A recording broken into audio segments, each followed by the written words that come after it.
You get an alert that we are now recording. Yeah. Great. Okay. All right. Welcome, everybody.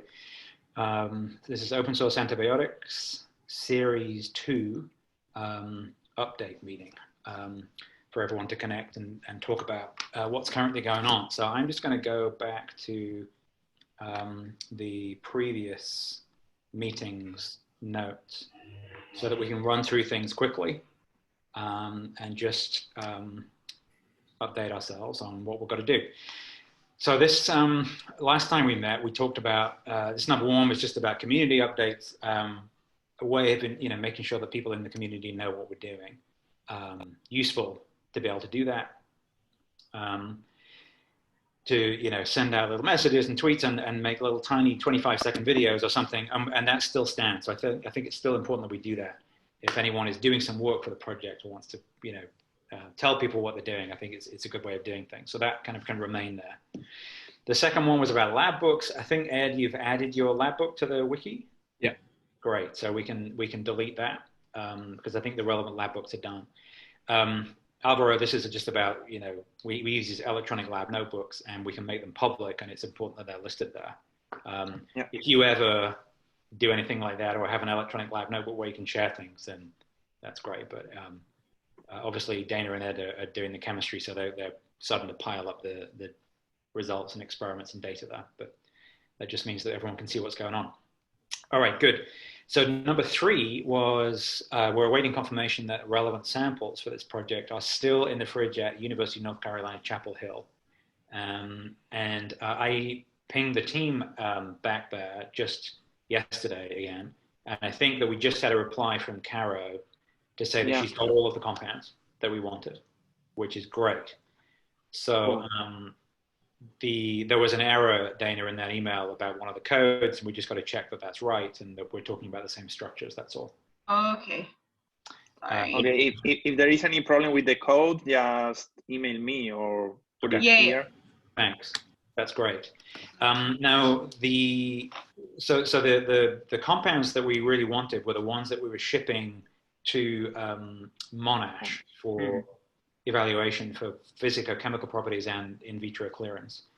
I think, so I got all the information from the Monash team, which is great. So the compounds can be sent to Karen White. The UNC team have to do a bunch of paperwork for that, which is fine. I think the Monash team did ask for, 3 to 4 milligrams or something. And I think that the UNC samples are in DMSO. So I'm not quite sure what to do about that, but I'll put the two teams in touch with each other and hopefully they can resolve that and work out what to send. But that's on me, which is fine. So Monash can do the analysis. They've got a bit of a backlog, but they can do it. And Caro is willing to send and has money to do that. So that's part of the grant. So that's good. So we can get those sent. The number of molecules is about 4 or 5 or something. So when we make more, we can have maybe 2 more rounds of 2 or something because we have money for 9. And then right at the end of the project, we have money for some in vivo work for 1 compound that we like the most. That's how much money we've got. So everything else we'd have to ask for favors. But that's it. Hopefully that's enough.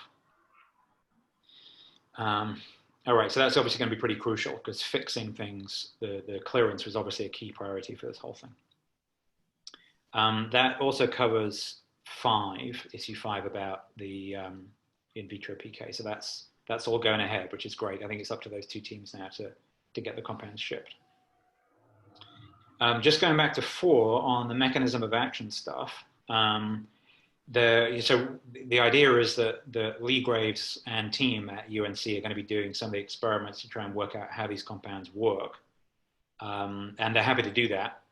2 different techniques that are linked to in item 15 there, issue 15. He asked this question, I don't know if this means anything to you, Alvaro, but he asked this question about what's the base cell type for the experiments. Does that mean anything to you? Yeah, well, the cell type, I have no idea because the only data that we have is the one from Monash, from the bacteria assays. So I have no idea. We have to try and see.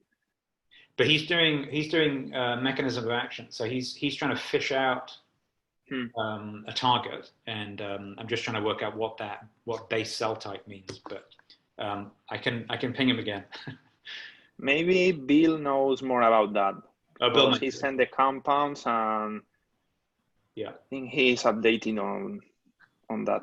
Right. I had a really good conversation with him when I was there with Lee about the experiments, and it looks really interesting, but he never covered that. So either I wait for his email or I try and read some of his papers. It's going to be quicker to wait for the email response, I think. Okay. Number 6 was about the screening. All right. So this is an interesting one. We will, need periodic and ideally small numbers every now and again of screening for potency against MRSA and for any actives and maybe the occasional inactive, screening for mammalian cellular toxicity, just to check that we've got potency and we've got selectivity. Now, this can be done internally. It's a little difficult because of the lockdown stuff that's going on at the moment. That some parts of the building aren't up and running yet. And this kind of screen is not running all the time. So I'm in touch with both Paul Stapleton, a colleague of mine who's able to do the MRSA, and Andreas, who's able to do the tox screening. And I'm trying to work out, the capacity they have. I did also this morning go back and check the what COAD can do, the Queensland guys, what they can do. And MRSA is one of their pathogens that they screen against. And I know that for compounds that hit, they do also do generic mammalian toxicity assays. I'm not quite sure the status of COAD at the moment, so I've emailed Mark Blaskovich, who runs that, and to see if they could take some of those compounds. The huge disadvantage of that, obviously, is that they are in Australia, and we're not in Australia anymore. We're in London, so it's going to take a while. Whereas, of course, Paul is in the same building, and it would be very convenient. But I'll see what comes back from that.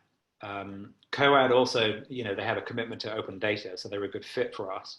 And it's really nice to support them. And we sent them compounds before, and it's been great. But I'll just wait and see what the status of COAD is before making a decision on that. If any other solutions come to mind for that, any other possibilities, then let us know. As far as I remember, Dana, I haven't looked at this for a while, but I'm pretty sure that in the proposal we mentioned that the data suggests that MRSA is the only organism that these... Yeah, they're not active against the other COAD pathogens, no. Yeah, so there's not really any point in doing those. It would just be the MRSA. Yeah. Yeah, okay. All right, fine. All right, so that brings us to synthetic chemistry. Now, we've only just started this, obviously. But did you guys want to share a slide or anything? Yeah, I've got a slide. I can. All right, let me get off. I'll get off this share. Yeah.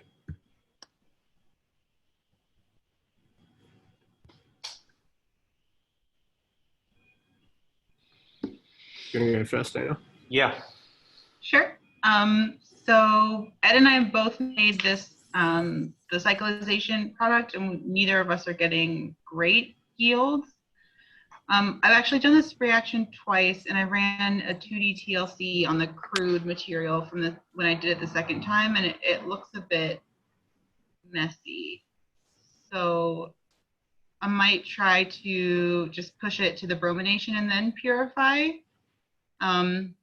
And then the bromination, Ed and I have both tried it, and it works fine. I did try to do the borylation last night. I don't think it's worked, but we don't have anhydrous dioxane in the lab, which is a solvent that we really should be using. So I just use regular dioxane, and I think that might be the issue. So I've ordered it, and I'll try to repeat that reaction too. Cool. Can you dry the dioxane with sieves or anything? Yeah, we could. I don't know if we have this, but I'll check. Yeah, so Alvaro, is this chemistry you've done? Yeah, well, I didn't make the boronic ester because I use it as with the bromine, and then I do the Suzuki using different boronic ester or boronic acids. Yeah. But it's true that the first step, it was very low, the yields for some of the cores. I don't know why. I tried to modify the base, the equivalent of base. I think I also tried different solvents, in dioxane or THF, but DMF was the better because of the solubility of the reagents, because both are salt in this case. Yeah. And the first step is an issue, but you can continue if you don't need to make a lot of derivatives in the final step. I don't know. Did you purify? Would you always purify the intermediate, or did you ever just push no, it? I purify all the compounds. Okay, yeah. In the first step, I use a chromatography column, flash chromatography column method. The second one, I don't remember. I think I also use the chromatography. And for the final coupling, the compounds were very polar, so we didn't have the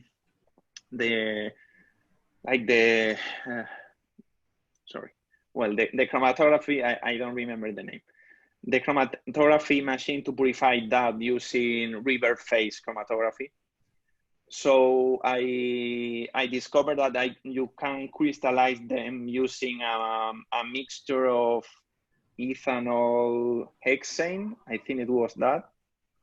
And it's very, very easy. I think it was in the procedure I sent you. That's useful. But that, I don't know, sorry. I did the coupling, and the final compound that here is the EGT 4681, for example. That one, I think I ran a fast chromatography just to get rid of some impurities in the base, on the top of the TLC or in the baseline. And then with that, I purify them with crystallization. I think that's the best method to do that. But it's explained perfectly in the procedure, I think.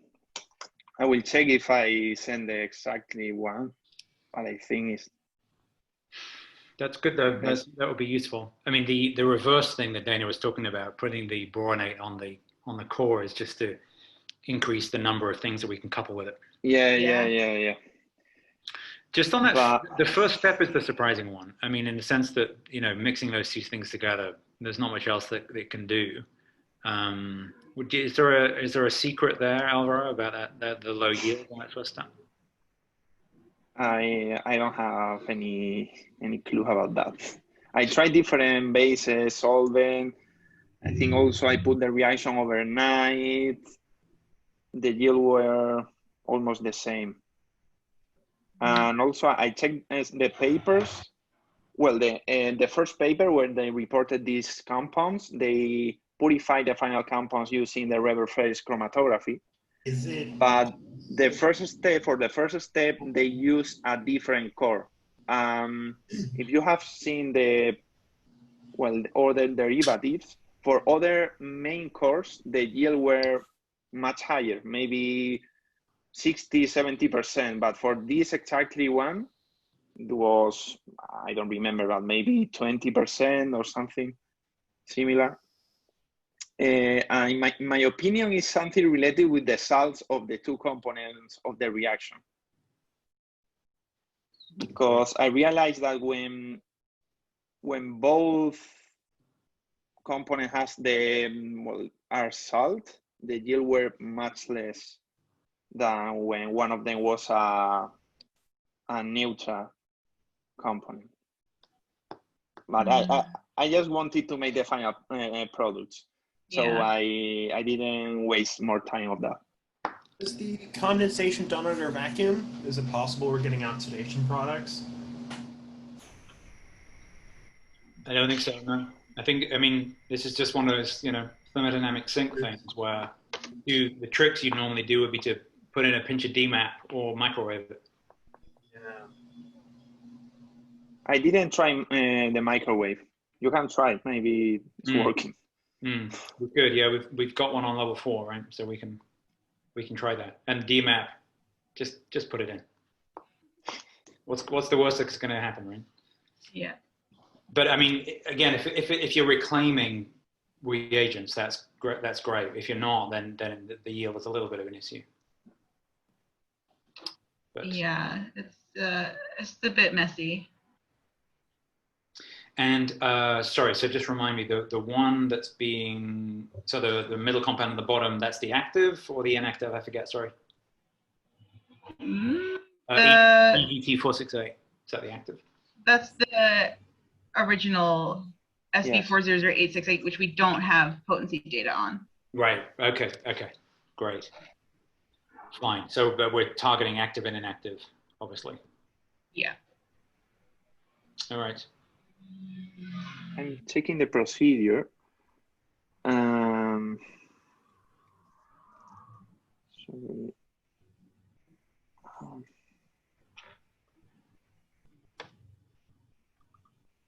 I did notice something interesting regarding possible metabolic stability.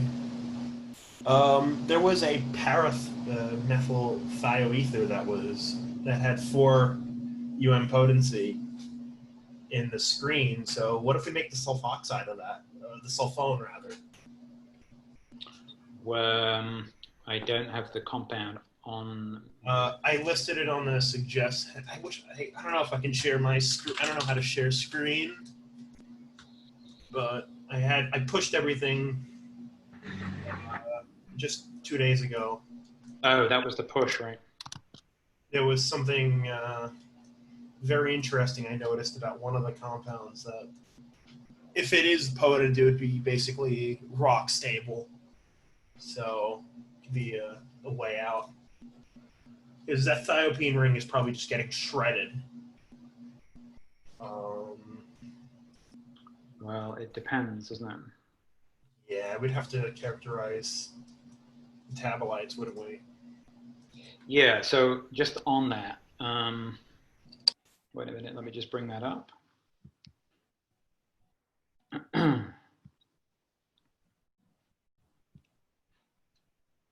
All right, I think, but that's all in the chemistry, right? Because we'll wait and see what happens, I guess, with that. It's only been a few days. Let me share again.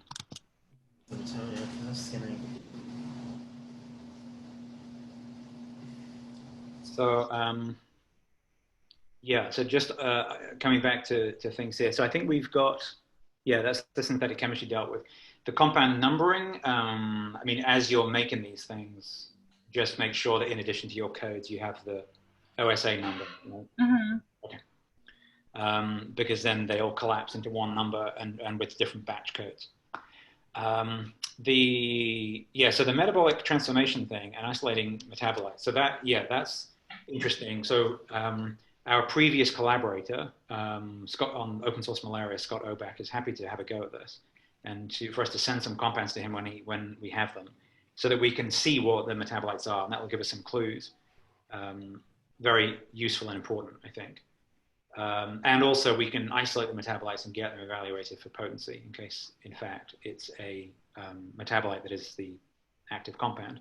He's also done a very nice thing for us, and he's introduced us to a UK company who does this kind of work also, to see if they may be interested in contributing to the project, a company called Haifa. And I saw a poster from them a while back with some really nice work that were similar, and I thought maybe we could do something with them. The only advantage, of course, is that they, not the only advantage, an advantage, of course, is that they're in the same country, so it might be easier to send compounds and stuff. Mm-hmm. But I'll follow it up and see if they're interested in working on this. Either way, Scott's happy to do some testing, which is good. I'm pretty sure that we don't know what the metabolites are. But it wouldn't be too out of range to predict that thiopene's getting shredded. Yeah, I mean, it's likely for sure, and that's the prediction. But I did have a couple proposed compounds, if anyone wants to take them off. Just were ideas I had: improving water solubility and metabolic liability. Yeah, I think once we're familiar with the chemistry, we can start messing around. So once we've got to the end, on that comes to that point 11. Just as a reminder that when we do design, molecules, then we just keep an eye on log P predicted and keep on doing these smart SIP type calculations for That's site because or that would be useful to ensure that we're not introducing things that are liabilities. yeah. I don't think there are too many thiopines in approved drugs. Hmm. On the other issue about so this series came from a group at GSK in North Carolina. That's how this happened. You know, it was being looked at internally in GSK for something, and then some of the molecules went over to some of the screening sets in academic North Carolina, Chapel Hill, and then this is where these molecules came from. So we are now finally through some kind emails from the UNC guys, we're in touch with the corresponding author on the original paper from GSK that found these compounds. And so we have a teleconference lined up next week to talk about what they might be able to tell us and what they have to hand. Obviously, samples of molecules would be great, but even more usefully maybe would be if they had done internally on their project some of this metabolic clearance stuff and found the answer already. But maybe because the series was killed, it never reached the light of day. So that's going to be the key part of that conversation. I don't know yet what we're going to be allowed to share. So after that teleconference, I'll be able to reveal things to people. The GSK guys know that we want to talk publicly about it, but we just need to sort of talk to each other first. But that could be a really useful contribution. Do they know why? Do we know why they were canned? No, and we may not ever know. So we'll see what we're told. But always great to. I mean, it's really good. Often, of course, you go back to projects that have been reported a few years ago, and people have left or moved on or whatever, and you can't get back. But it looks like we're in touch with both the people who are doing the discovery and the development of the compound. So that's great, and they're both available on the WebEx. So hopefully we'll get something useful out of that. And then the only last point I think was if we down the line, if we wanted to try a sort of higher throughput, quick test for metabolic liability, some sort of in vitro test, which doesn't involve enzymatic transformations, but something chemical, whether we could use anything, sort of chemical reagent to assess metabolic clearance. Dana, you did some searching on this. I'm sorry if you have already posted about it. Yes, I did. So I just have sort of a summary of things that I found in a Google Doc. I guess the most relevant thing that I found was people looking at using porphyrins to be like sort of enzyme mimics. It seemed like a bit of a specialized system, and then I don't know to what extent it's been validated as like actually mimicking what's going on in vivo or even in vitro. Yeah, some of these porphyrin type cocktails are good for this. And I didn't know whether or not the bunch of sort of academic articles about it had led to a cocktail being used as like a standard at all. Yeah, I mean, I didn't see really much of anything like that on offer from CROs. Uh-huh. So, yeah. And it's not something you can buy. I just wondered if you could sort of buy a standard in vitro metabolic liability kit or something. I mean, not that I found. Okay. I think, most people just use the liver microsomes as their sort of quick and dirty clearance assay. Yeah. I couldn't find anything either. I was searching on a company called Porphichem, which is supposedly a world expert in porphyrins, looking for a catalyst for, I believe, OSM Series 3. There was an issue there with one of the palladium complexes not working. I mentioned this briefly to Tha. Yeah, they just sell them one by one. They don't sell cocktails or anything. Okay. All right, that's fine. I mean, it would be such a first pass thing. I was thinking of something where you could just sort of chuck some in, then by TLC, or LCMS, watch disappearance of compound, and if it behaved well if there was a correlation between what we knew from the Monash work and that, we might then be able to do a sort of higher throughput analysis of potentials. But it's okay if it doesn't exist. Yeah, not that I found really. Do you have the LCLMS in the lab? Say that again, sorry? Do you have the LCLMS in the lab? Yeah. Yeah. The analytical and the prep. Okay. Well, Dana, I just look for the procedure. I will send to the group, and it's not right on the general procedure, but it's individually in each compound that was purified using this technique.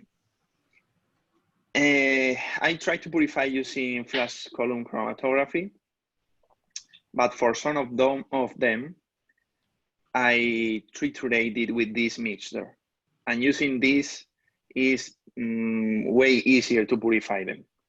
Also, you need to run the column, but with the trituration, you will have your compound quite pure, more than 95, 98%. And I found that this solvent mixture is the perfect one. So I don't know exactly which one was purified, but if you look in the document I sent you, not in the general procedure, but under, like, I have here, for example, this was for the compound ALM DAI20. And when you see the yield, you will see if I've used the trituration or not. But this is a key. That's great. Okay, that's great. I mean, this structure is interesting because if you spin the green around this bond, you get a motif that's extremely good at chelating protons, right? So it's going to be a pretty good base. So I can imagine that it's a bit of a pain to purify in chromatography. Just in general, it looks pretty hydrophilic. So, well, this moiety certainly is a big one. So yeah, I mean, and you know, we love not having to do chromatography, so that's great. Well, yeah. If you have the semi-prep, you can also do that way. Or try with. We love automation, so we've got the biotage right next to the LCMS. Okay. So we're okay, but that, yeah, it's even faster if you can triturate or crystallize. All right, that's all good. Have I missed anything out on the series? Anything else that's coming up? I mean, we have a plan for polishing off those compounds next week, but anything I've missed out?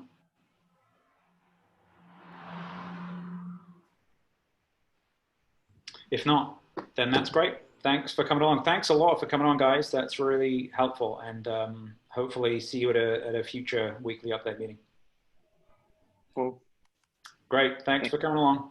Thank you. See you all soon. Bye.